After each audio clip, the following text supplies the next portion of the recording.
Hello students, welcome in history class. आज हम class 10th के चैप्टर 1 का पार्ट 4 देखने जा रहे हैं, the rise of nationalism in Europe. आज जनरली हम देखेंगे 1830 से 48 के बीच यूरोप में द एज ऑफ रेवोल्यूशन, किस तरह से फ्रांस और फ्रांस के बाद उसके प्रभाव से बेल्जियम, यूनान में किस तरह से क्रांतियाँ होती हैं। और हम देखेंगे the Greek war of independence, किस तरह से यूनान ने ऑटोमन साम्राज्य से अलग होकर स्वतंत्रता प्राप्त की। आगे हम देखने वाले हैं कि कल्चर कैसे नेशनलिस्ट फीलिंग डेवलप करने में एक इम्पॉर्टेंट रोल प्ले करती है, यानी रोमांटिक फीलिंग्स। और ये जो टाइम है ये यूरोप में हंगर, हार्डशिप और पॉपुलर रिवोल्ट का रहा, इसको भी हम देखने जा रहे हैं।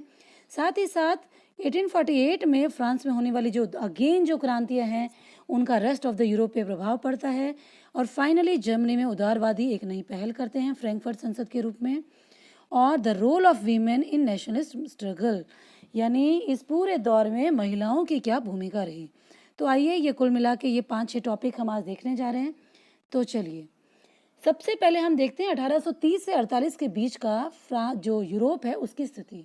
तो आप प्रीवियस वीडियो पे चलिए, वहाँ आप सोचिए, आप याद कीजिए कि आपने देखा था 1815 में वियना कांग्रेस, नेपोलियन को हराने के बाद ब्रिटेन, रूस, ऑस्ट्रिया, प्रशिया, ये चारों शक्तियाँ नेपोलियन के जो खिलाफ संगठन बनाती हैं, नेपोलियन को परास्त करती हैं। देन 1850 में वियना कांग्रेस को ऑर्गेनाइज करती हैं।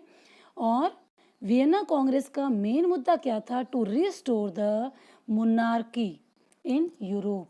यूरोप में फिर से जो रूढ़िवादी है उसको और शक्ति से स्थापित करना, या नेपोलियन युद्धों से जो परिवर्तन आए, जिन राजवंशों को हटाया गया, उनको रिस्टोर करना। ओके तो देखिए उस टाइम जब नेपोलियन को की हार हो गई थी 1815 और वियना कांग्रेस की, तो आपको याद होगा कि फ्रांस में बुर्बो डायनेस्टी का ही एक राजा नियुक्त किया गया था, लेकिन वो था नेपोलियन 18th। लेकिन जो प्रजा थी वो उससे सेटिस्फाई नहीं हुई, तो उसी का रिएक्शन था 1830 की फ्रांसीसी क्रांति। और आप एक बात याद रखें कि फ्रांस में जब भी कोई एक्टिविटी होती है पूरे यूरोप को वो प्रभावित करती है। ओके तो देखिए हम बात कर रहे हैं कि 1815 के बाद स्थापित हुई जो रूढ़िवादी सरकारें थी वो बहुत पावरफुल बन चुकी थी, और उनकी पूरी ये कोशिश थी कि वो इन क्रांतिकारी गतिविधियों को दबा दें। लेकिन फिर भी यूरोप में उदारवाद और राष्ट्रवाद जो है वो उसके लिए क्रांतियाँ हो रही थी। जनरली इटली, जर्मनी, यूनान, आयरलैंड, पोलैंड, ऐसे जितने देश हैं यूरोप के देशों में आए दिन लोग क्रांति कर रहे थे। इसकी लीडरशिप कौन कर रहा था? आप याद कीजिए फ्रेंच रिवॉल्यूशन जो है उसमें हमने पढ़ा था 18th सेंचुरी में एक नया मध्यम वर्ग का, एक नए वर्ग का उदय होता है जिसे मध्यम वर्ग कहते हैं, जो क्रांति की जिम्मेदारी लेता है। ओके तो पूरे यूरोप में यही कहानी है। जो एजुकेटेड लोग हैं, मिडिल क्लास हैं, जिसमें प्रोफेशनल लोग आते हैं, डॉक्टर, इंजीनियर, प्रोफेसर्स, क्लर्क, ये सब लोग इसको लीड कर रहे थे। ओके तो आइए 1830 to 48 में बेसिकली क्या क्या रिवोल्यूशंस हुए, तो आपको अच्छे से पता है कि first clear cut expression of nationalism is came from the French revolution 1789। विश्व में राष्ट्रवाद की पहली स्पष्ट अभिव्यक्ति हमें 1789 की फ्रांसीसी क्रांति से देखने को मिलती है, यानी राष्ट्रवाद का उद्गम वहां से माना गया है। तो अगेन फ्रांस में कुछ होने वाला है, और फ्रांस में जब कुछ होता है पूरे यूरोप को प्रभावित करता है। ओके जुलाई 80 में फ्रांस में क्रांति हो गई। क्यों? क्योंकि 1815 में वियना कांग्रेस के तहत जिस राजा को नेपोलियन 18th को वहां बैठाया गया था उसको जनता ने पसंद नहीं किया, जनता ने उसे उखाड़ फेंका। और ये बुर्बो वंश का ही था, लुई 16 की तरह। तो अब क्या किया? ये वो शासक था जिसको 1850 में रूढ़िवादी सरकारों ने बहाल किया था। अब जनता ने इसको उखाड़ फेंका और जनता ने फिर से फ्रांस में कॉन्स्टिट्यूशनल मोनार्क मतलब संवैधानिक राजतंत्र, मैंने क्लास 9th का वीडियो अपलोड किया है, आप चाहे तो उसको देख सकते हैं किस प्रकार 1791 में फ्रांस कॉन्स्टिट्यूशनल मोनार्क बना था। अगेन फ्रांस कॉन्स्टिट्यूशनल मोनार्क बनता है 1830। क्लियर? इस समय जो है लुई फिलिप उसको गद्दी पर बैठाया जाता है, उसको अध्यक्ष बनाया जाता है, और वो 1830 to 1848 तक रहता है। ठीक है, 48 के बाद हम इसी वीडियो में देखने जा रहे हैं फ्रांस में फिर क्रांति होती है, और इस क्रांति में फिलिप को हटाकर नेपोलियन थर्ड या लुई नेपोलियन को वहाँ का राष्ट्रपति बना दिया जाता है। तो अब ये जो फ्रांस की एक्टिविटीज़ थी ये पूरे यूरोप को प्रभावित कर रही थी, पूरे वर्ल्ड को प्रभावित कर रही थी। और अगर फ्रांस में क्रांति हो गई तो निश्चित है कि rest of the European countries की जो पब्लिक है वो भी अपने राजाओं के खिलाफ कुछ ना कुछ एक्टिविटी करेगी। तो सभी राजा सचेत हो जाते थे और जो रूढ़िवादी ताकतें हैं उनको खतरा नज़र आने लगता था। आपको ध्यान होगा 1815 में नेपोलियन की पावर को कंट्रोल करने और फिर से मोनार्की को पावरफुल तरीके से रिस्टोर करने में सबसे इम्पोर्टेंट रोल था मेटरनिख का, जिसकी फ़ोटो आप देख पा रहे हैं। अब और मेटरनिख का एक स्टेटमेंट जोसेफ मैत्सनी के लिए भी था कि ये हमारी सामाजिक व्यवस्था के लिए सबसे बड़ा शत्रु है, क्योंकि मैत्सनी का जो इटली के एकीकरण का प्रयास था, वो जो मॉडल था, वो यूरोप के सभी देशों में लोगों ने बहुत पसंद किया था। ओके, तो हम देख रहे हैं कि मेटरनिख चिंतित हो गया कि फ्रांस में फिर एक्टिविटी शुरू हो गई। इन्होंने जिसको राजा बनाया था वो तो सत्ता से हटा दिया, तो अब क्या किया जाए। तो इसका मेटरनिख का अभी एक स्टेटमेंट आया है। क्या स्टेटमेंट आया है? जब फ्रांस छींकता है तो बाकी यूरोप को सर्दी जुकाम हो जाती है। When France sneezes, the rest of the Europe catches cold. यानी फ्रांस ने छींक ले ली तो उसका असर पूरे यूरोप पे दिखेगा। इसका मतलब ये है कि फ्रांस की एक छोटी सी हरकत पूरे यूरोप में गहरे प्रभाव से नजर आती है। ओके, तो ये फ्रांसीसी क्रांति थी। अब उसके बाद हम देखें कि इस फ्रांसीसी क्रांति का प्रभाव यूरोप के बाकी देशों पर। तो आप इधर आइए, मानचित्र पे आपको ये फ्रांस नज़र आ रहा है। इस फ्रांस के उत्तर में आपको एक कंट्री नज़र आ रहा है, नीदरलैंड, और उसके पास ही आपको जर्मनी और ये बाकी कंट्रीज दिख रहे हैं। तो फ्रांस का पड़ोसी देश ही नीदरलैंड है। नीदरलैंड और फ्रांस के बीच में आपको एक बेल्जियम छोटा सा देश नज़र आ रहा है। ये बेल्जियम जो देश था ये बाद में अस्तित्व में आया। इस समय ये जो पूरा एरिया है, इस पूरे एरिया पर नीदरलैंड का ही अधिकार था। तो नीदरलैंड जो है, एक्चुअली फ्रांस में जब क्रांति हुई तो उसे मोटिवेट होकर एक शहर है ब्रसेल्स, जो वर्तमान में बेल्जियम में है। कहाँ है? बेल्जियम देश की कैपिटल है। तो ये जो ब्रसेल्स है, यहाँ विद्रोह भड़क उठा, ये भी मोटिवेट हुए फ्रांस से। और इन्होंने क्या किया, ये जो नीदरलैंड था, Netherland United Kingdom of Netherland, इससे अलग हो गए और एक अलग राष्ट्र बना लिया, बेल्जियम, जिसकी कैपिटल थी ब्रसेल्स। और आपको मानचित्र में ये बेल्जियम अलग से दिखाई दे रहा है रेड बाउंड्री में। और 1831 में यहाँ का शासक बना दिया गया, किसे? लियोपोल्ड फर्स्ट को। और यहाँ भी कॉन्स्टिट्यूशनल मोनार्क बना और बाद में संसदीय लोकतंत्र, पार्लियामेंट्री डेमोक्रेसी। तो इस प्रकार ये फोटो आप देख रहे हैं, ये लुई फिलिप की है, ये मेटरनिख है, और ये मानचित्र है जो आपको दिखाने की कोशिश की है, ब्रसेल्स, बेल्जियम, नीदरलैंड आदि। ओके, तो आपको ये क्लियर हुआ कि 1830 से 48 के बीच में फिर से फ्रांस में क्रांति का दौर आया और इसने पूरे यूरोप को प्रभावित किया। तो चलिए आगे देखते हैं। अब इसी का रिएक्शन था the Greek war of independence, जो यूनान है उसका स्वतंत्रता संग्राम। तो आपने मानचित्र देखा, एक बार फिर से देखिए, आपको ये मानचित्र दिखाई दे रहा है। इस मानचित्र में आपको यहाँ ये ग्रीक नज़र आ रहा है। ओके, तो ये जो ग्रीक है, ग्रीक वाला पोर्शन और साथ में एक ये पोर्शन आपको नज़र आ रहा है और यहाँ ये वाला पोर्शन नज़र आ रहा है। ये सारे पोर्शन क्या थे? ये सारे पोर्शन उस समय ओटोमन एम्पायर, ये देखिए बड़े मानचित्र में देखिए, ओटोमन एम्पायर का हिस्सा थे। ओटोमन एम्पायर, जिसे टर्की भी कहते हैं, तुर्की या टर्की। तो ये जो मैंने निशान लगाया है ये तुर्की है और तुर्की का साम्राज्य पूरा यहाँ तक फैला था। और ये जहाँ आप ग्रीस देख रहे हैं ये भी तुर्की यानी ओटोमन एम्पायर के ही अंडर में था। ये आज़ाद होने के बाद की पिक्चर है कि जो ग्रीस है वो ओटोमन एम्पायर से आज़ाद होकर एक स्वतंत्र राष्ट्र बन गया। तो अब आप समझिए, जो यूनान है, जो ग्रीस है, वो कहाँ है? वो कहाँ स्थित है? वो यहाँ है एजियन सागर, साथ ही साथ एड्रियाटिक सागर, इसके बीच में ये पेनिनसुलर एरिया है, प्रायद्वीप, जो 3 ओर से पानी से घिरा होता है। ओके, तो ये वाला जो क्षेत्र है ये ग्रीस का है। ये इसको हम आगे पढ़ेंगे, पूरा जो क्षेत्र है ये बाल्कन स्टेट से आगे हमारा क्वेश्चन आने वाला है इस पर। ओके, तो हम बात कर रहे हैं कि ये तुर्की है और तुर्की जो है उसने इस पूरे क्षेत्र पर, लंबे चौड़े एरिया पर अधिकार कर रखा था। और जो यूनान है, यूनान का मैंने आपको बताया इनके बीच में एक प्रायद्वीपीय स्थिति। ओके, फ्रॉम 15th सेंचुरी, 15वीं शताब्दी से ही जो ऑटोमन साम्राज्य है उसके अंडर में ग्रीस था, यानी ग्रीस पर, यूनान पर 15वीं शताब्दी से ही ऑटोमन एम्पायर का अधिकार था। अब जब यूरोपियन एक्टिविटीज़ बढ़ रही हैं, लोग उनसे मोटिवेट हो रहे हैं, तो नेचुरल है कि यूनान भी उनसे मोटिवेट हुआ और मोटिवेट होके 1821 में यूनानियों ने भी अपनी आज़ादी के लिए संघर्ष शुरू कर दिया। तो देखिए सिचुएशन क्या थी, सिचुएशन ये थी कि एक तरफ तो जो तुर्की है धीरे धीरे वो कमज़ोर पड़ रही थी, उसकी शक्ति, उसका डिक्लाइन हो रहा था। दूसरी तरफ ये जो यूरोप में एक्टिविटीज़ हैं, यूरोप, ये पश्चिमी यूरोप, ये सारे जो देश हैं, इधर ऊपर रशिया है, इन सारे जो देश हैं इनमें एक्टिविटीज़, राष्ट्रवाद की भावनाएं बढ़ रही थी और इनसे मोटिवेट होकर जो ग्रीस है उसमें भी राष्ट्रवादी भावनाएं बढ़ रही थी। साथ ही साथ यूरोप के ये जो ब्रिटेन, फ्रांस, ये सारे, रशिया, ये सारे देश ग्रीस की मदद कर रहे थे और एक तरफ इसकी शक्ति कमज़ोर पड़ रही है, एक तरफ इसको मोटिवेशन और सपोर्ट मिल रहा है। ऐसी स्थिति में क्या हुआ, ऐसी स्थिति में देखते ही देखते जो ग्रीस है वो आज़ाद हो जाता है। तो देखिए इन 1821 में इससे आज़ादी का संघर्ष शुरू किया।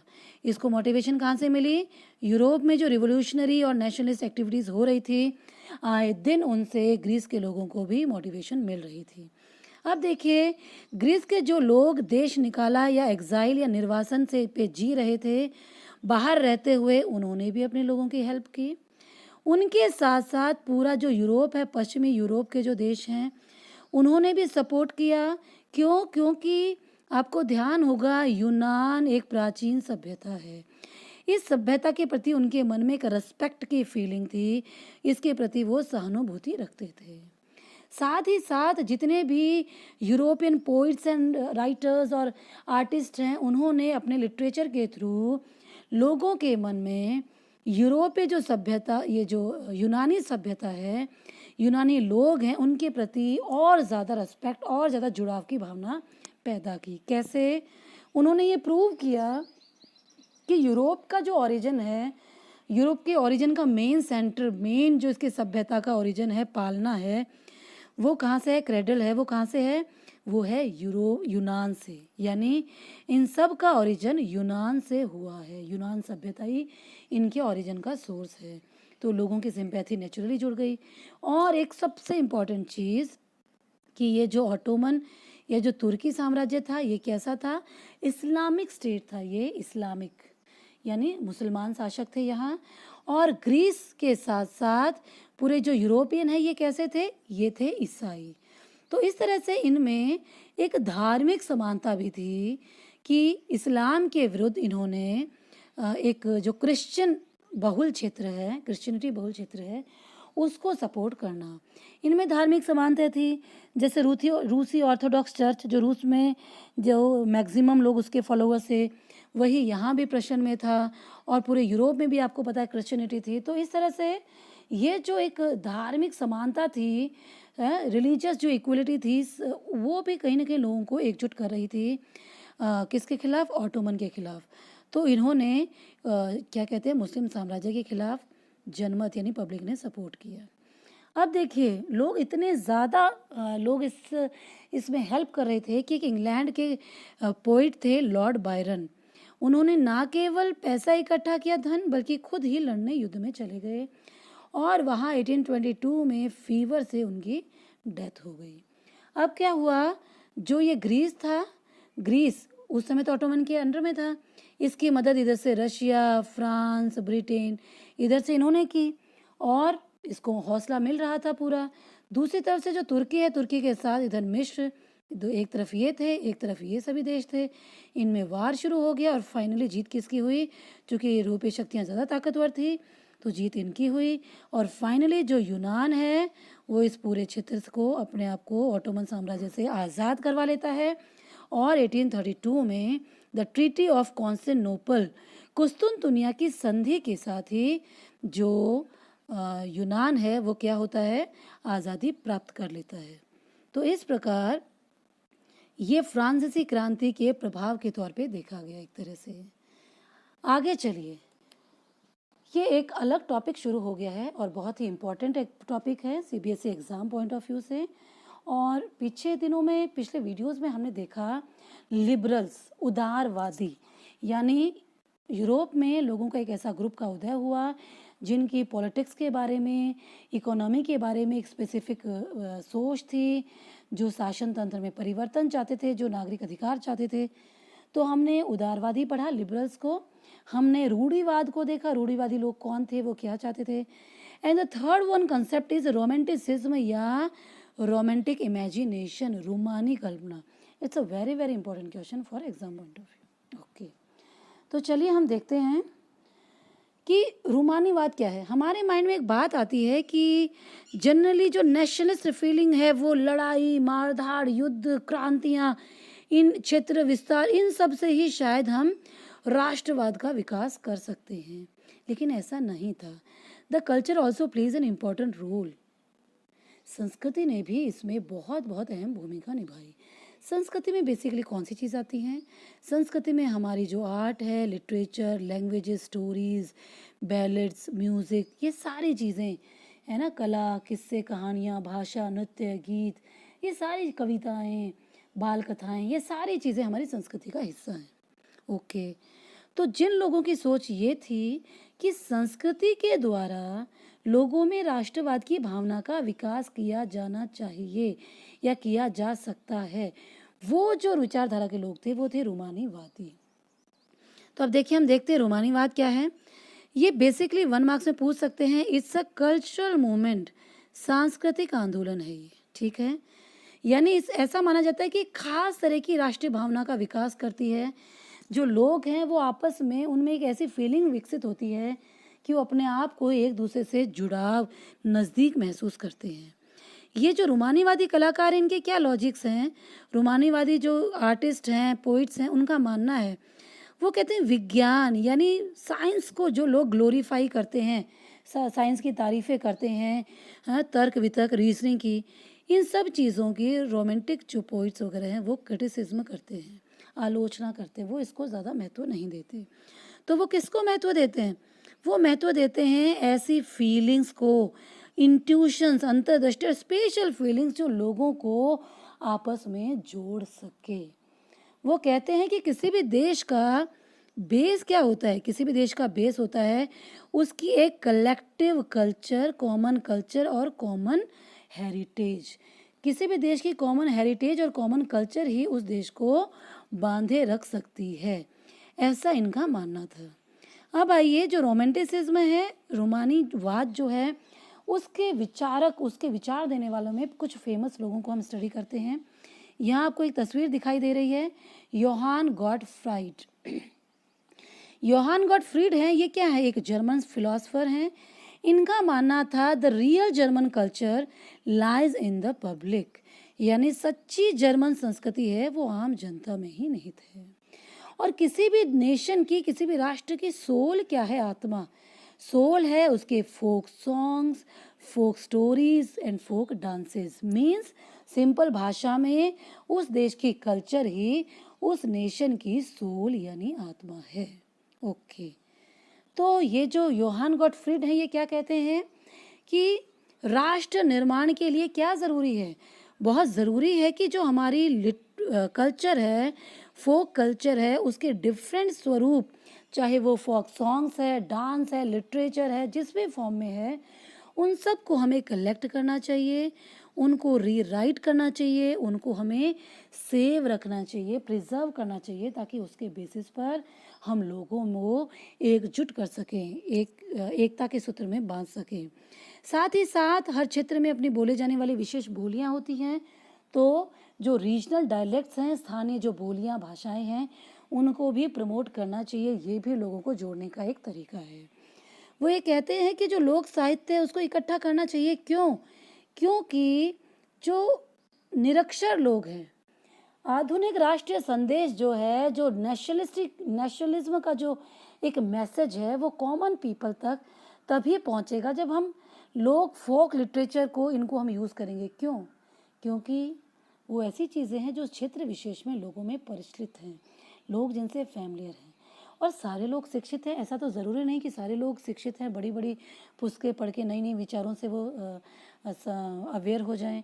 इसलिए निरक्षर लोगों को उनके इलाके की, उस क्षेत्र में मौजूद जो चीज़ें हैं उन्हीं के द्वारा उनको जोड़ने का प्रयास करना चाहिए। तो ये एक बहुत अच्छा तरीका है। ओके, तो आगे देखिए, दूसरा हम देखते हैं ग्रिम ब्रदर्स। आप फोटो में देख पा रहे हैं, दो ब्रदर हैं ये ग्रिम ब्रदर्स, जर्मनी के Jacob Grimm and Wilhelm Grimm. ये दो ब्रदर्स थे। इन्होंने लॉ की स्टडी की और अपने शौक के तौर पे इन्होंने फोक जो स्टोरीज़ हैं उनको इकट्ठा करना शुरू किया। लगभग 6 ईयर्स उन्हें लगे। 1812 में इन्होंने अपनी स्टोरीज़ का पहला एडिशन पब्लिश किया और उसके बाद इन्होंने 33 पार्ट्स में एक जर्मन डिक्शनरी भी पब्लिश की। तो इस तरह से इन्होंने अपने देश जर्मनी को, उसके कल्चर को एनरिच करने, कल्चर को सेव करने के लिए बहुत कुछ काम किया। साथ ही साथ ये जो थे, इन्होंने जो लिबरल्स हैं, उदारवादी, उन उदारवादियों के साथ भी ये एक्टिव रहे और इन्होंने हमेशा प्रेस की स्वतंत्रता को सपोर्ट किया। प्रेस की लिबर्टी होनी ही चाहिए। इनका ये मानना था कि अगर जर्मन संस्कृति पर फ्रांस के प्रभाव को कम करना है, क्यों? क्योंकि फ्रांस का प्रभाव है तो जर्मन संस्कृति को खतरा है। तो वो खतरे को दूर करने के लिए बहुत ज़रूरी है कि जर्मन जो कल्चर है, जिसमें उसकी लोक कथाएँ हैं, जर्मनी की भाषा है, इस तरह की जो भी चीज़ें हैं उन्हें हम विकसित करें, मेंटेन रखें, ताकि जो फ्रांस का प्रभाव है उसको कम किया जा सके और जर्मनी अपनी पहचान बनाए रख सके। तो इस तरह से ग्रिम ब्रदर्स ने भी एक बहुत ही इम्पोर्टेंट रोल अदा किया और ये रोमांटिसिज्म के प्रवर्तक थे, एक तरह से उसके ही पक्षधर थे। आगे देखिए, इस जो रूमानीवादी विचारधारा है, इसमें हम एक एग्जाम्पल और देखते हैं। ये वैसे अलग से भी पूछ सकते हैं 3 मार्क्स में, और साथ ही इसका हिस्सा भी है। तो जो पोलैंड है उसने संगीत और भाषा के माध्यम से किस प्रकार राष्ट्रवाद की भावना को जीवित रखा, इस तरह से प्रश्न पूछ सकते हैं। तो सबसे पहले हम संगीत देखते हैं। देखिए, 18th सेंचुरी में जो पोलैंड है वो आज़ाद नहीं था।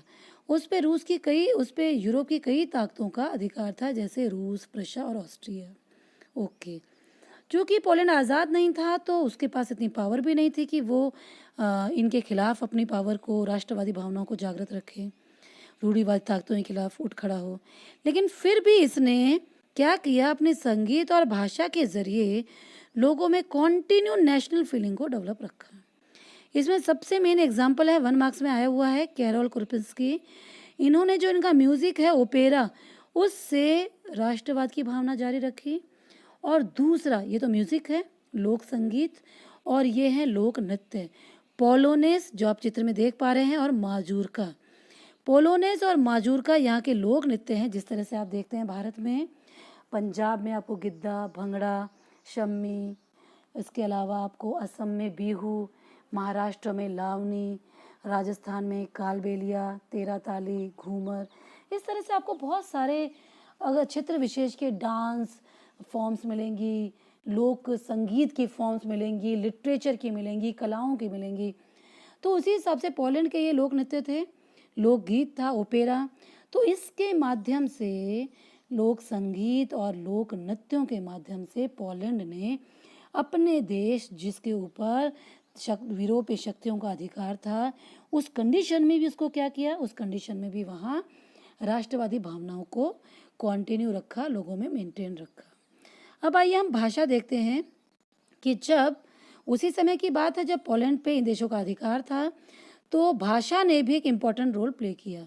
जिस क्षेत्र पे रूस का अधिकार था, रूस ने क्या किया, रूस forcefully impose the Russian language, जबरदस्ती रूसी भाषा को उन पर लागू कर दिया, और जो उनकी पोलैंड की भाषा थी पोलिश, उसको स्कूलों से हटा दिया।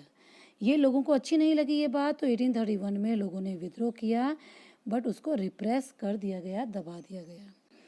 अब देखिए, लोगों को समझ आ गया कि भाषा को भी हम प्रोटेस्ट का एक तरीका बना सकते हैं, विरोध का एक तरीका बना सकते हैं। अब लोगों ने भाषा को ही हथियार बनाया। कैसे बनाया? चर्च के जितने भी सेलिब्रेशन, जितने भी ऑर्गेनाइजेशंस होते हैं, या जो भी रिलीजियस एजुकेशन दी जाती है, वो उन्होंने अपनी लैंग्वेज, पॉलिश लैंग्वेज में दी।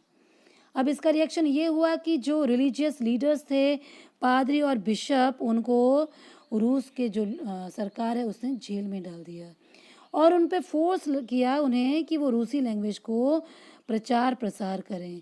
जब उन्होंने डिनाई कर दिया तो उन्हें रूस का एक ठंडा प्रदेश है साइबेरिया पनिशमेंट पनिश करने के लिए उन्हें वहाँ भेज दिया। तो इस तरह से हम बात करें कि पोलिश जो है उस भाषा ने रूसी प्रभुत्व के खिलाफ एक संघर्ष का प्रतीक, सिंबल ऑफ स्ट्रगल बनी रही। तो इस प्रकार जो पोलैंड उसने भाषा और संगीत इन दोनों के माध्यम से अपने देश के लोगों को एकजुट रखने और उनमें राष्ट्रवादी भावना का विकास करने में बहुत ही महत्वपूर्ण भूमिका निभाई। अब आइए, ये वही समय है जिसको हम पढ़ रहे हैं 1830, जब फ्रांस में लुई 18 को हटा दिया और नेपोलियन 18 को हटा दिया और लुई फिलिप को नियुक्त कर दिया। ये वही समय है जब यूनान ने आज़ादी का संघर्ष किया। तो ये पूरी सिचुएशन है। इस दौरान यूरोप की कंडीशन अच्छी नहीं चल रही। यूरोप का कैसा टाइम है? बिल्कुल हार्डशिप, हंगर और पॉपुलर रिवोल्ट का टाइम है। यूरोप का ये समय बहुत ही कठिनाइयों और समस्याओं से भरा हुआ था। क्योंकि यूरोप की पॉपुलेशन इंक्रीज हो रही थी। पॉपुलेशन के अनुपात में ना तो फूड ग्रेन्स बढ़ रहे थे, ना ही जॉब्स बढ़ रहे थे, तो लोगों में बेरोजगारी आ गई। लोग जो रोजगार के लिए they move towards the cities from country side, गाँवों से शहरों की तरफ मूव कर रहे थे और शहरों में भी भीड़ भाड़ जैसी बस्तियों में, गंदी बस्तियों में रहने के लिए उन्हें मजबूर होना पड़ रहा था। शहरों में कोई अच्छी व्यवस्था नहीं थी। साथ ही साथ मैं आपको बताऊं कि जो इंग्लैंड है, इंग्लैंड में इंडस्ट्रियल रिवोल्यूशन शुरू हो गया 18th सेंचुरी के उत्तरार्ध में, यानी पोस्ट 18th सेंचुरी में इंग्लैंड में इंडस्ट्रियल रिवोल्यूशन स्टार्ट हो गया, जो हम पढ़ेंगे किसमें? चैप्टर नंबर 5 में, industrial revolution, the age of industrialization, औद्योगिकरण का युग। तो इसका मतलब क्या है? इसका मतलब आप शॉर्ट में समझिए कि वस्तुओं का उत्पादन जो पहले हाथों से होता था अब मशीनों से होने लगा, और ऐसा सबसे पहले हुआ इंग्लैंड में। ओके, तो अब इंग्लैंड में वस्तुओं का उत्पादन मशीनों से होने लगा। तो rest of the European countries को प्रतिस्पर्धा, कंपटीशन फेस करना पड़ रहा था। क्यों? क्योंकि उनके हाथ से बना हुआ सामान नहीं बिक रहा था। अच्छा, तो ये देखिए, मशीन मेड आइटम बहुत सस्ता होता है और इस सस्ते आइटम के सामने हाथों से बना आइटम नहीं टिक पा रहा था। और दूसरी चीज़, अभी भी मैक्सिमम चीज़ें घरेलू उत्पादक यानी डोमेस्टिक यूनिट्स हाथों से ही बनाई जा रही थी। अभी भी यूरोप के जो कंट्रीज़ हैं धीरे धीरे उनमें इंडस्ट्रियलाइजेशन का प्रसार होता है, लेकिन फिर भी मैक्सिमम प्रोडक्शन, पूरा प्रोडक्शन हम कहें कि कारखानों से होने लगा था, ऐसा नहीं था। It's a gradual process. तो अभी भी मैक्सिमम चीज़ें, जो कॉटन टेक्सटाइल उस समय का लीडिंग इंडस्ट्री थी, उसका maximum production for world level trade हाथों से डोमेस्टिक यूनिट्स में तैयार किया जाता था, जो स्ट्रीट साइड में वर्कशॉप्स थी उनमें आर्टिशंस के द्वारा। तो कहा गया कि ये लोग इस कंपटीशन को फेस नहीं कर पा रहे थे क्योंकि उनका सामान हाथ से बनने के कारण महंगा था और इंग्लैंड का सामान सस्ता था। और इंग्लैंड जो है उसमें इंडस्ट्रियलाइजेशन की जो स्पीड थी वो बहुत ही ऊंची थी, उसकी स्पीड बहुत ज़्यादा थी। बाकी यूरोपियन कंट्रीज उसके सामने कंपटीशन फेस करने में बहुत मुश्किल फेस कर रहे थे। कपड़े उद्योग में बताया कि बहुत ज़्यादा कंपटीशन था, और ये मैंने जो अभी आपको बताया कि अधिकतर उत्पादन तो जो था वो घरों में ही हो रहा था, मशीनों से सिर्फ पार्शियली, आंशिक थोड़ा बहुत उत्पादन हो रहा था। ओके, अच्छा, हम समाज की बात करें तो समाज में ये हम पहले पढ़ चुके हैं, कुलीन वर्ग, मध्यम वर्ग। तो समाज में जो एरिस्टोक्रेट ग्रुप थे वो बहुत ही पावरफुल थे, अच्छे खासे रिसोर्सेज थे, राइट भी थे। On the other hand population का मैक्सिमम हिस्सा जो किसान थे वो अभी भी मैनोरियल ड्यूज और जो उनकी सर्विसेज हैं उनके नीचे बोझ के तले दबे हुए थे। अभी भी उनको टैक्स पे कर रहे थे, ये मैनोरियल ड्यूज के दबाव में अभी भी वो शामिल थे। यानी कुल मिला के अभी भी बंधन से मुक्त नहीं हुए थे, अपनी मन मर्जी से कहीं भी कृषि कार्य नहीं कर पा रहे थे। ओके, और क्या हुआ? यूरोप में फसल जो है क्रॉप फेलियर हो गया खराब मौसम के चलते, और फसल खराब हुई तो क्या हुआ? जब उत्पादन कम होगा तो वस्तुओं का मूल्य आसमान छूने लगेगा। साथ ही साथ आपको मैंने बताया था चैप्टर आपने फ्रेंच रिवॉल्यूशन में पढ़ा था, क्लास 9th में मैंने अभी वीडियो बनाया उसमें देखा था कि किस तरह से फ्रांस में जो बेकरी ऑनर्स हैं वो क्या कर रहे हैं, वो काला बाजारी कर रहे हैं, ब्लैक मार्केटिंग। वो ब्रेड और इनको बहुत ही लिमिटेड मात्रा में निकाल रहे हैं। और क्यों निकाल रहे हैं ऐसा? ताकि मार्केट में उसकी रेट बहुत हाई हो जाए और उसके बाद बहुत ही महंगी रेट पे कॉमन लोगों को बेच रहे हैं। तो इस तरह से महिलाओं ने उनकी शॉप्स पे अटैक कर दिया था। यानी फ्रांस और यूरोपियन कंट्रीज़ में कॉमन पीपल ऐसे ही बहुत दुखी थे, क्योंकि उन्हें वो हैंड टू माउथ हो चुके थे, उन्हें खाने के लिए भी अनाज नहीं था। तो एक तो अनाज की कमी थी, दूसरा जो ब्लैक मार्केटिंग चल रही है उसके तहत यानी कुल मिला के जो कीमतें हैं वो बहुत ही बढ़ गई थी। तो कॉमन पीपल की हालत बहुत ज़्यादा ख़राब थी। अब देखिए 1830 पढ़ा, अब हम देख रहे हैं 1848। 1848 में क्या हुआ? अगेन फ्रांस, क्योंकि फ्रांस तो सेंटर ऑफ अट्रैक्शन है, उसकी एक्टिविटीज़ पूरी यूरोप को प्रभावित करती हैं। 1848 में भी खाने पीने की जो चीज़ें उनकी कमी रही, और जो लोग हैं, ये फ्रांस की बात कर रहे हैं हम, लोग हैं वो पेरिस की सड़कों पे उतर आए। क्यों? क्योंकि 1830 में जिस लुई फिलिप को उन्होंने गद्दी पर बैठाया था, संवैधानिक राजतंत्र बनाया था, कॉन्स्टिट्यूशनल मोनार्क, उससे भी वो सेटिस्फाई नहीं हुए। क्यों? क्योंकि वो पब्लिक वेलफेयर के लिए कोई काम नहीं कर सका। तो फाइनली क्या हुआ? उसे लोगों ने भागने के लिए मजबूर कर दिया, और इसी के साथ फ्रांस में सेकेंड रिपब्लिक स्थापित होती है, और लुई नेपोलियन को प्रथम राष्ट्रपति बनाया जाता है, उसको चार्ज दिया जाता है, और फ्रांस में गणतंत्र की घोषणा की जाती है। और ये दूसरी बार गणतंत्र किया, इसलिए इसे द्वितीय गणतंत्र, सेकेंड रिपब्लिक कहा गया। ठीक है, इसी के साथ फ्रांस में द्वितीय गणतंत्र की स्थापना मानी जाती है। क्या किया इसके तहत? इसके तहत किया कि 21 एज जो है उससे अबव जितने भी मेल्स हैं, पुरुष हैं, वयस्क एडल्ट मेल्स, उनको राइट टू वोट दिया गया। पहली चीज़, पहले आप ध्यान दीजिए कि सिर्फ और सिर्फ एक्टिव सिटीजन जो 3 डेज के वेजेस के इक्विवेलेंट टैक्स पे करते हैं, उन्हीं को राइट टू वोट दिया था फ्रांस में। ये आप 9th में पढ़ चुके हैं, आप चाहें तो उस वीडियो में देख भी सकते हैं।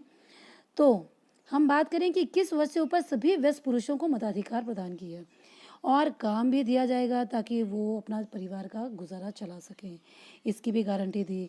और इसी के साथ साथ राष्ट्रीय कारखाने भी स्थापित किए जहां लोगों को काम दिया जाएगा। तो इस तरीके से 1848 में ये सब हुआ, और फ्रांस में सेकेंड रिपब्लिक रिस्टोर हुआ। अब क्या हुआ? इसको लुई नेपोलियन को गद्दी पर बैठाया, लुई नेपोलियन को ये चार्ज दिया, गणतंत्र इसकी उसमें स्थापित किया गया, लेकिन लुई नेपोलियन जो है वो भी निरंकुश बन गया। थोड़े समय बाद 1852 के लगभग ये नेपोलियन थर्ड के नाम से गद्दी पर बैठा, निरंकुश सम्राट घोषित कर दिया खुद को, और धीरे धीरे अपनी निरंकुश नीतियों के चलते इसने फ्रांस को समस्या में डाल दिया।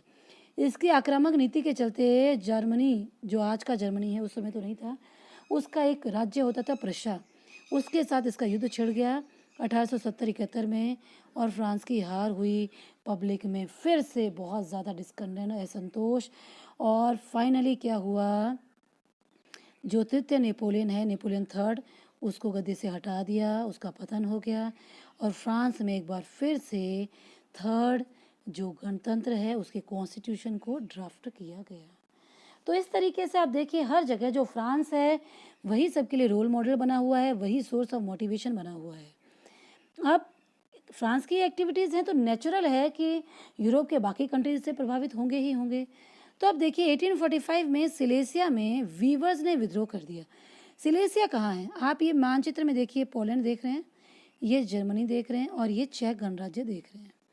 तो सिलेसिया जो है वो उस समय उसका अधिकांश हिस्सा तो पोलैंड में आता था, कुछ हिस्सा जर्मनी और कुछ हिस्सा चेक में। ये आपको जो दिख रहा है ये पूरा सिलेसिया का है। ओके, तो सिलेसिया में क्या सिचुएशन थी? सिलेसिया में जो वीवर्स थे, बुनकर, वहाँ जो ठेकेदार थे, कॉन्ट्रैक्टर, वो आते थे कंट्री साइड ग्रामीण क्षेत्रों में, और जो बुनकर हैं, वीवर्स, उनको वो कच्चा माल देते थे और एडवांस देते थे। तो कच्चा माल दे दिया, कच्चा माल टेक्सटाइल के लिए क्या होगा? कॉटन होगा। तो इस तरह से वो उनसे कपड़ा तैयार करवाते थे, लेकिन एक शर्त होती थी एक तरह से उनकी, क्या? कि वो जो कपड़ा तैयार करवाया है उसके बाद जब तैयार कपड़ा हो गया उसके बाद उन्हें उसको बेचना है, तो वीवर अपनी मन मर्जी से उसकी रेट नहीं लगा सकता था, चूंकि वो कॉन्ट्रैक्टर उन्हें एडवांस पैसा देते थे, उनको वो क्या कहते हैं, कच्चा माल देते थे। तो इसलिए वो जो कॉन्ट्रैक्टर है वही अपनी मर्जी की रेट लगाते थे, और उसी न्यूनतम मिनिमम रेट पर वीवर्स को, जो उन्होंने इतनी मेहनत से कपड़ा तैयार किया है, वो बेचना पड़ता था। तो इसलिए वीवर्स की कंडीशन दिन रात मेहनत करने के बावजूद, पूरी फैमिली के ह्यूमन रिसोर्स लगाने के बावजूद भी अच्छी नहीं थी। लेकिन अब जब यूरोप में ये हार्डशिप की टाइम आ गया, फसल जो है वो अच्छी नहीं हुई, महंगाई बढ़ रही है, रोजगार है नहीं, और इसी समय इनका जो इनकी सेविंग्स थी वो भी बिल्कुल ख़त्म हो चुकी, क्योंकि इनकी वेजेस तो बहुत ही कम थी।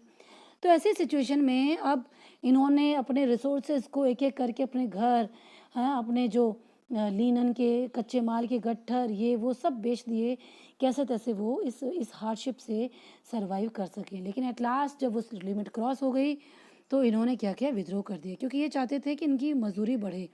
ये इतने हैंड टू माउथ हो चुके थे कि खाने के लाले पड़ चुके थे। तो इन्होंने विद्रोह किया और विद्रोह की इन्होंने डिमांड की, जब इनकी बात नहीं मानी तो इन्होंने विद्रोह कर दिया। इन्होंने जो कॉन्ट्रैक्टर्स हैं उनके घरों में घुस कर तोड़फोड़ की, उनके जो गोडाउंस हैं जहाँ उन्होंने चीज़ें स्टोर कर रखी है उनको नष्ट कर दिया, उनके जो कपड़े वपड़े रखे उनको तार तार कर दिया।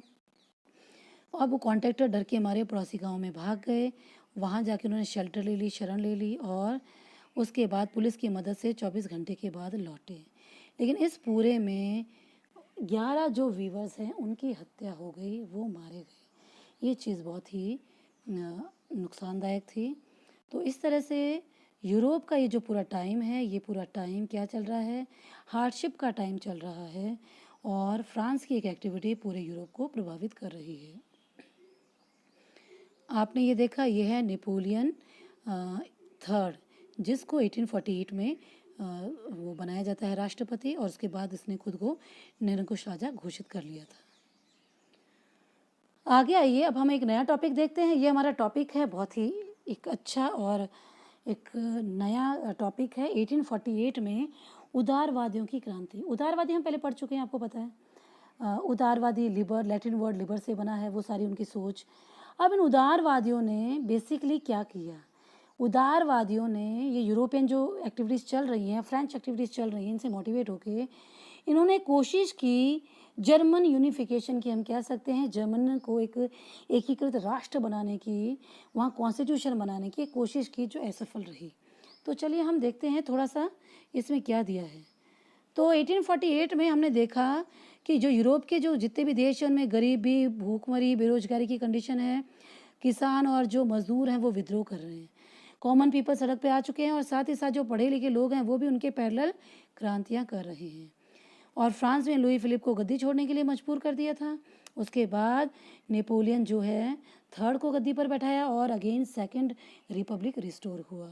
ओके, तो अब हम बात करते हैं कि वहाँ गणतंत्र स्थापित हो गया, वहाँ लोगों को सार्वभौमिक मताधिकार दे दिया और ये यूरोप के सभी देशों में ये सिचुएशन चल रही थी।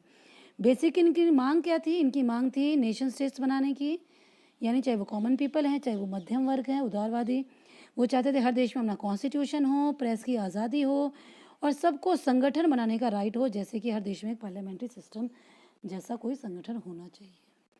तो इसी की एक पहल है फ्रैंकफर्ट संसद। ये हमारा क्वेश्चन है। फ्रैंकफर्ट है जर्मनी में। तो 18 मई 1848 ईस्वी की बात है। 831 सदस्यों को इलेक्ट किया गया। कहाँ? फ्रैंकफर्ट जर्मनी में। क्यों किया गया? ताकि वो जर्मनी के जो छोटे छोटे राज्य हैं उनको जोड़ के एक जर्मन राष्ट्र बना लिया जाए और उसका शासन चलाएं, वो शासन कॉन्स्टिट्यूशन बेस्ड हो। तो इसकी कोशिश की गई। तो आप देखिए आयोजन कहाँ हुआ? Saint Paul Church. ये सेंट पॉल चर्च आपको नज़र आ रहा है, बहुत ही भव्य चर्च है ये। बड़ी संख्या में जर्मनी के जो पॉलिटिकल पार्टीज थी वो जर्मनी के एक शहर फ्रैंकफर्ट में इकट्ठा हुई। किस लिए? ताकि वो ऑल जर्मन नेशन असेंबली, यानी जर्मनी के जितने भी स्टेट्स हैं उन सबको मिलाकर एक असेंबली बना सकें और उसके पक्ष में असेंबली के लिए एक वोटिंग कर सकें।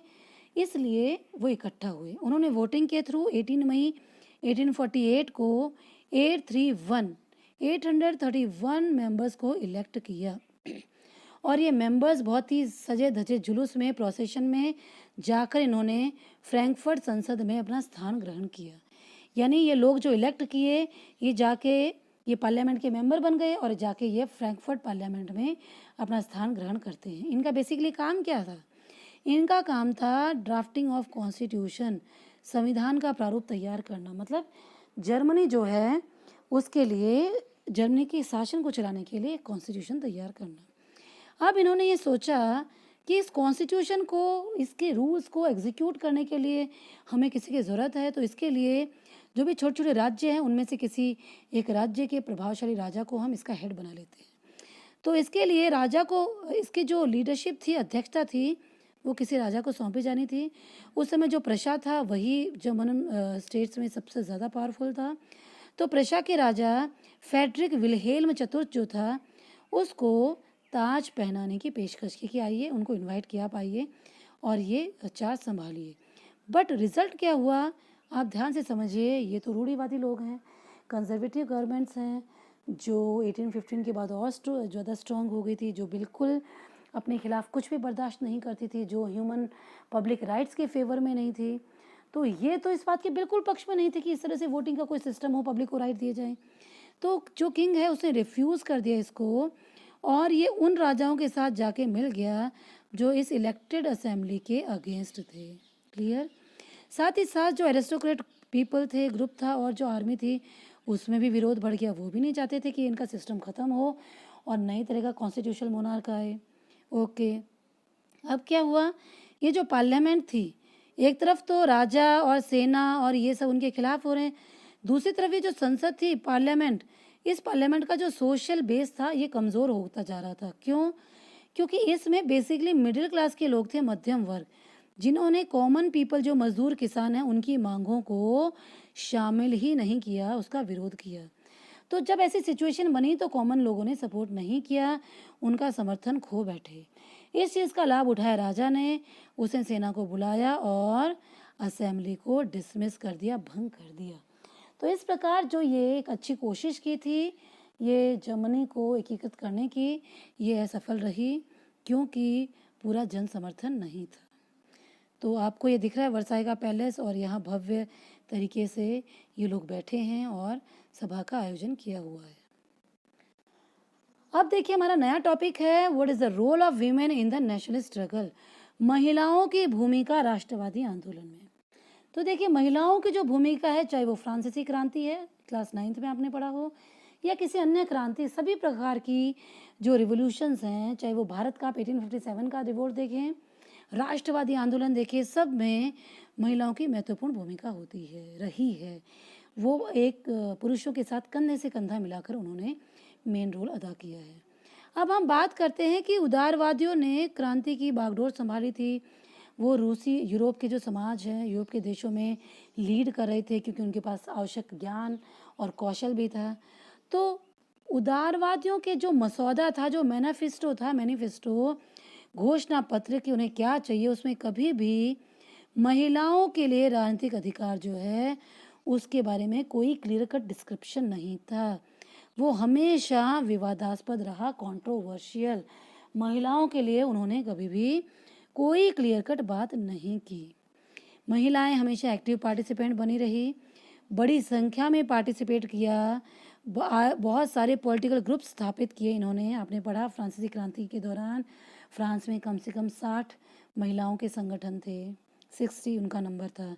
इन्होंने अपने संगठन बनाए, न्यूज़पेपर्स निकाले, रैलियां की, धरने दिए, सभाएं आयोजित की, लेकिन सबके बावजूद भी उन्हें राइट टू वोट से महरूम रखा गया। मीन्स आपको ध्यान है 1791 फ्रांस जो कॉन्स्टिट्यूशनल मोनार्क बना, उस फ्रेंच रेवोल्यूशन के बाद जो कॉन्स्टिट्यूशन बना उसमें महिलाओं को पैसिव सिटीजन रखा गया, उन्हें राइट टू वोट नहीं दिया गया। तो अब हम इस फ्रैंकफर्ट संसद के रेफरेंस में बात करें तो इस फ्रैंकफर्ट संसद में भी जो सेंट पॉल चर्च में थी, वहाँ भी महिलाओं को सिर्फ एक स्पेक्टेटर, एक दर्शक के रूप में ही उनको अनुमति दी। वो उस दर्शक दीर्घा में खड़ी होके, उस गैलरी में खड़ी होके सिर्फ ये सारी घटनाएं देख पा रही थी, बाकी उन्हें इसमें पार्टिसिपेट करने का, वोट करने का किसी तरह का कोई राइट नहीं दिया गया। महिलाओं को ये सारे अधिकार कब प्राप्त होते हैं? जब यूरोप के सभी देशों में इस तरह के महिला अधिकार के आंदोलन उठ खड़े होते हैं और ये अंतर्राष्ट्रीय वीमेन सफ्रेज मूवमेंट का हिस्सा बन जाते हैं, तब कहीं जाकर महिलाओं को ये अधिकार मिलते हैं। फ्रांस में महिलाओं को राइट टू वोट 1946 में मिलता है, जबकि वहाँ रिवोल्यूशन 1789 में होता है, जबकि फ्रांस पूरे यूरोप के लिए राष्ट्रवाद का उद्गम ओरिजिन माना जाता है। इंस्पायर्ड दैट वहाँ की वीमेंस को 1946 यानी भारत की महिलाओं से कुछ ही वर्ष पहले राइट टू वोट मिलता है। आप मुझे मैसेज करके बताइए कि भारत की महिलाओं को राइट टू वोट कब मिला, आप कमेंट करके ज़रूर बताइए। हाँ, तो हम बात कर रहे हैं 1848 में ये सब चल रहा था, जो हमने देखा कि महिलाओं को कोई अधिकार नहीं था। तो 1848 में क्या था, रूढ़िवादी जो ताकतें थी उन्होंने 1815 के बाद, मैंने आपको बताया वियना कांग्रेस के बाद ये जो कंजर्वेटिव गवर्नमेंट है ये बहुत ही पावरफुल तरीके से रिस्टोर हो गई थी। तो बताया कि 1848 आते आते उनको लगा कि शायद हम इतने पावरफुल हो गए हैं, लोग क्रांति नहीं करेंगे, बट फिर भी लोग नहीं रुके। उदारवादी मिडिल क्लास सब रिवोल्यूशन कर रहे थे। तो रूढ़िवादी ताकतों ने महसूस किया कि पहले तो उन्होंने ये देखा कि उदारवादी जो आंदोलन है चलो उनको हम दबा तो दें, वो दबाने में सफल हो रही थी, लेकिन उन्होंने महसूस किया कि वो पहले जैसी जो व्यवस्था है वो फिर कभी वैसी व्यवस्था को इस्टेब्लिश नहीं कर पा रहे हैं, उतनी अच्छी पकड़। और उन्होंने एक चीज़ और उनको समझ आ गई, क्या समझ आई कि अगर हम चाहते हैं कि ये क्रांति और दमन का चक्र ख़त्म हो जाए, लोग क्रांति कर रहे हैं और सरकारें उन्हें रिप्रेस कर रही हैं, अगर ये समाप्त हो जाएं तो बहुत ज़रूरी है कि सरकार उन्हें थोड़ी अपनी नीतियों को थोड़ा लिबरल करे, रियायतें दे। ओके, तो 1848 के बाद तो इस तरह से ये जो सरकारें हैं इनकी थोड़ी नीतियों में परिवर्तन आता है। क्या परिवर्तन आता है? 1848 के बाद सेंट्रल और ईस्टर्न जो यूरोप है वहाँ जो ऑटोक्रेटिक रूलर्स थे उन्होंने कुछ चेंजेस शुरू किए। कौन से चेंजेस? वो चेंजेस जो ऑलरेडी वेस्टर्न यूरोप में 1815 से पहले ही हो चुके हैं, जैसे कि हैम्सबर्ग क्षेत्र वाले अधिकार क्षेत्र वाले जो एरिया हैं, साथ ही साथ रशिया वाले जो एरियाज़ हैं, यानी आप ऐसे बात करें तो ये मान लीजिए यूरोप है, तो पूर्वी और मध्य यूरोप की बात कर रहे हैं, क्योंकि आपको पता है पश्चिमी यूरोप तो फ्रांस, ब्रिटेन, जर्मनी ये तो पूरा जागरूक क्षेत्र था, यहाँ तो राष्ट्रवादी भावनाएं बहुत पहले ही आ गई थी। तो कहा है कि हैम्सबर्ग अधिकार वाला क्षेत्र और रूस वाला जो क्षेत्र है उसमें जो भू दासत्व है, ज़मीन से जुड़े जो दासत्व की भावना थी कि आपको उसी ज़मीन में कृषि करनी होगी उन लैंडलॉर्ड्स के अकॉर्डिंग, वो जो भू दासत्व है, सर्फडम, और दूसरा है बंधुआ मजदूरी, इसको समाप्त कर दिया गया। तो इस प्रकार जो रूढ़िवादी ताकतें हैं धीरे धीरे वो भी ये बात समझने लगी कि उन्हें ज़्यादा हार्श होने के कारण बहुत मुश्किलें फेस करनी पड़ेंगी, और इस तरह से जो कॉमन पीपल हैं, जो क्रांतिकारी हैं, उनको दबाना आसान नहीं है। तो थोड़ा उन्हें नीतियों में लिबरल होना पड़ेगा। तो इस प्रकार हमने इस पूरे वीडियो में देखा कि किस तरह से 1830 में फ्रांस में रिवोल्यूशन होता है और अगेन 1848 में होता है, और उसका इम्पैक्ट पड़ता है ब्रसेल्स विद्रोह और जो ग्रीक वार ऑफ इंडिपेंडेंस, उसी का रिजल्ट है। इसी के साथ साथ हमने रोमानीवाद देखा, रोमांटिक जो फीलिंग्स है कि ये एक लोगों को एकजुट करने का नया तरीका, और साथ ही साथ एक चीज़ और देखी हमने कि जो उदारवादी हैं उन्होंने किस तरह से जर्मनी के छोटे छोटे जो स्टेट्स हैं उनको मिलाकर एक यूनिफाई करने की कोशिश की, फ्रैंकफर्ट संसद, और महिलाओं को इस पूरे राष्ट्रवादी आंदोलन में क्या भूमिका रही। तो आई होप आपको ये वीडियो अच्छे से समझ आया होगा। जिन भी स्टूडेंट्स ने मेरे पहले के वीडियो नहीं देखे हैं, सारे शुरू से आप पूरे वीडियोस देखें, और जिन्होंने इस चैनल को सब्सक्राइब नहीं किया है वो सब्सक्राइब कर लें, ताकि आपको आपकी क्लास का जो भी वीडियो डाला जाए उसकी नोटिफिकेशन आपको मिल जाए, आप टाइम से उसको देख सकें। और अगर आपको किसी भी तरह का डाउट है तो आप मुझे कमेंट करिए, पूछिए। See you with the next video.